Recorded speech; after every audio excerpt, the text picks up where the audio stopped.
On Tuesday morning, conservatives across social media reacted to the news that leading Republican presidential candidate and 45th President Donald Trump announced that he will likely be indicted by the end of the week by Biden DOJ's special counsel Jack Smith in the case into January 6.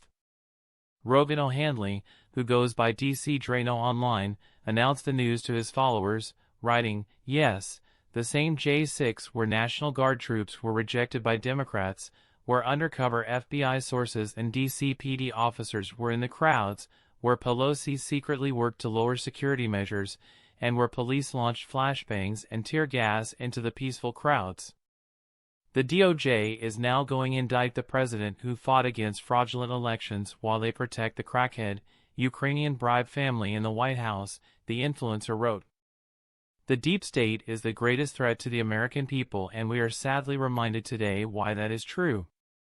They must be abolished down to the root." Others chimed in, explaining that the expected indictment is meant to break your will. "The intent is to demoralize you," wrote user Johnny Mega. "They want to break your will, make an example out of Trump, but we're not settling for any regime-approved candidates. Choosing anybody other than Trump is a form of surrender.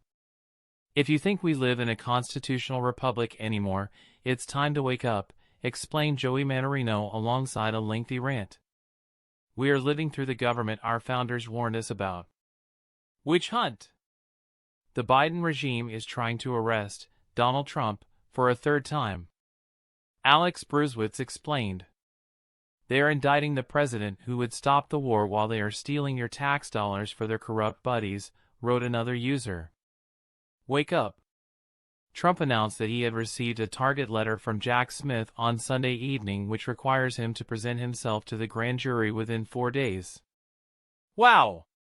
On Sunday night, while I was with my family, having just arrived from the Turning Point event in Florida, where I won the straw poll against all other Republican candidates with 85.7%, with all polls showing me leading in the Republican primary by very substantial numbers, almost everyone predicting that I will be the Republican nominee for president, and as I am leading Democrat Joe Biden in the polls by a lot, horrifying news for our country was given to me by my attorneys, Trump began. Deranged Jack Smith, the prosecutor with Joe Biden's DOJ, sent a letter, again, it was Sunday night, stating that I am a target of the January 6th grand jury investigation, and giving me a very short 4 days to report to the grand jury, which almost always means an arrest and indictment, the leading Republican candidate explained. So now, Joe Biden's Attorney General, Merrick Garland, who I turned down for the United States Supreme Court, in retrospect, based on his corrupt and unethical actions, a very wise decision, together with Joe Biden's Department of Injustice, have effectively issued a third indictment and arrest of Joe Biden's #1 political opponent, who is largely dominating him in the race for the presidency, Trump wrote. "Nothing like this has ever happened in our country before, or even close," the 45th president continued. "They illegally spied on my campaign, attacked me with a totally fake dossier that was funded by Hillary Clinton's campaign and the DNC, impeached me twice. I won. They failed on the Mueller witch hunt, no collusion. They failed on the Russia hoax, the 51 intelligence agents fraud, the FBI/Twitter files, the DOJ/Facebook censorship, and every other scam imaginable. But on top of all of that, they have now effectively indicted me 3 times.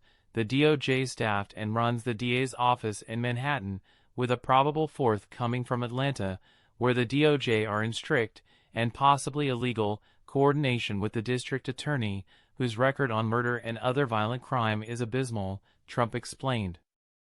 "This witch hunt is all about election interference and a complete and total political weaponization of law enforcement.